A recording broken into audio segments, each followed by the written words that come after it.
There are some main changes in our operations. I'm not looking into a specific industry. It's more on the generic.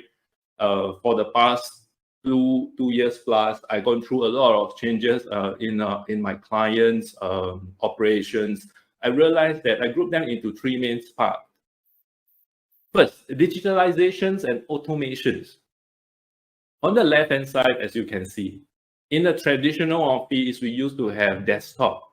A lot of SMEs actually have all the servers installed in-house. They have in-house servers, they have email servers in our office, and they have file servers and etc. Everything is managed by themselves. And of course, in a traditional office, we have office phone line, we have fax lines, and everything is just the hardware that we need to use. Without going back to the office, we are basically not able to carry out our daily operations as per normal, like what we are today. So those are the key things that we need to take note, especially for the BC managers, how we're going to manage our program, which are the key areas that we need to focus on when we are making changes in your BIA as well as the BCPs. Come to the next area is the workplace. I gone through a research and I realized that in US, they are more adopting in work from home. Before COVID-19, actually, a lot of bosses actually do not consider work from home as an option for sure. So in our culture, most of us will want to see each other to ensure that you are working. But after this COVID-19, I believe a lot of bosses have changed their mindset. In the current state, we actually have to think about productivities, the outputs, rather than the man-hour spent. Remote working will continue in some capacity in our new normal. Many organizations have adopted work from home since 2020. And of course, we actually do find that I believe most of the organizations will continue to use a hybrid arrangement. So although we understand work from home is actually your alternate location and you can continue to work from there, but that is not your sole consideration, not your only consideration, meaning to say that we still have to look into the organization requirement, not just a particular person, not just a particular department. So some of the organizations may still need to have an office, an alternate office in order to get things done. Not everything can be done at home. And for the BC managers to take into considerations, please go through the whole organization requirement before you conclude that you don't need an alternate site. Okay, a good examples that I would like to share, the flexible modes of working in Nestle. Of course, this is in US. A couple of things that I think they actually have a very good tips where most of us can adopt and see how we can use their good examples, the good examples. So other than the SMM that they have implemented, for Nestle, they actually encourage the office-based employees to work from home whenever possible. Okay, coming to my last point, supply chain management. I believe for those working in the manufacturing industry will have the fastest hit, the greatest hit. In this supply chain management, before COVID, business will have multiple alternate suppliers for sure. However, this COVID itself actually changed the mindset of having multiple suppliers, not just having multiple suppliers, but is to ensure that the suppliers come from different regions. It is very crucial to make sure that you don't get the suppliers from the same region, meaning to say that it's the same country. Because the pandemic have given us a very good lesson whereby if one of the country has been locked down, all the supplies will not be able to ship.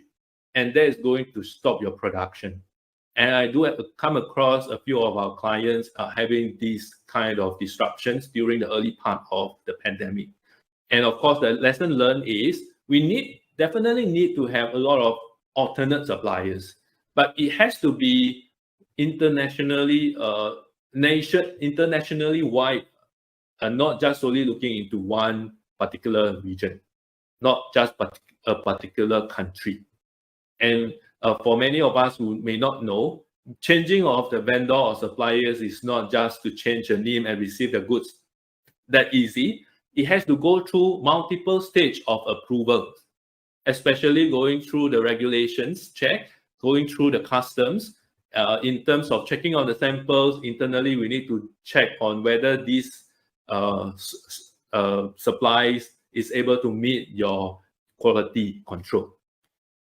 In the business continuity perspective, so in order to make sure supply chain can continue, we have to review the business impact analysis to identify what is the most critical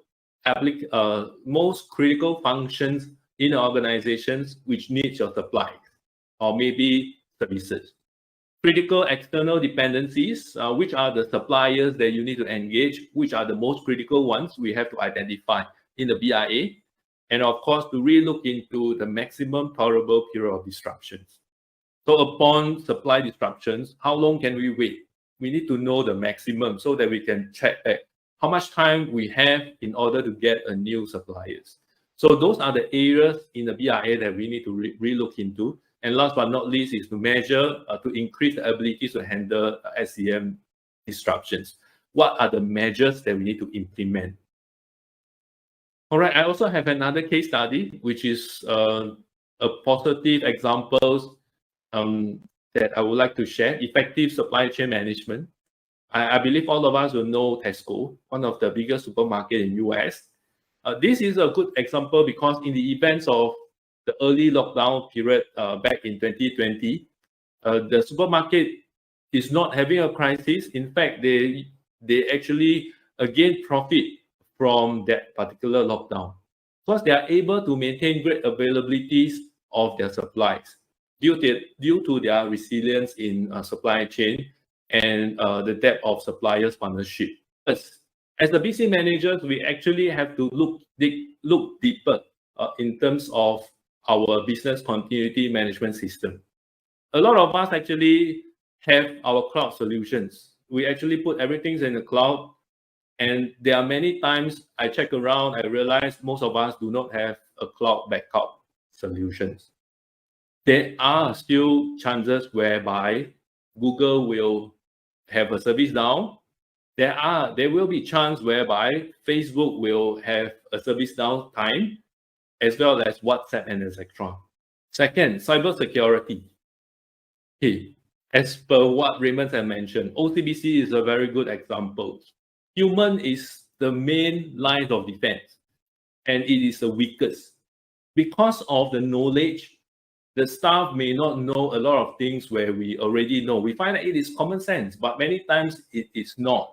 Having a good antivirus, having a good VPN, firewalls implemented is not good enough. Maybe it's only be able to cover 50%, but majority of the 50% is due to human. And my last is the communications.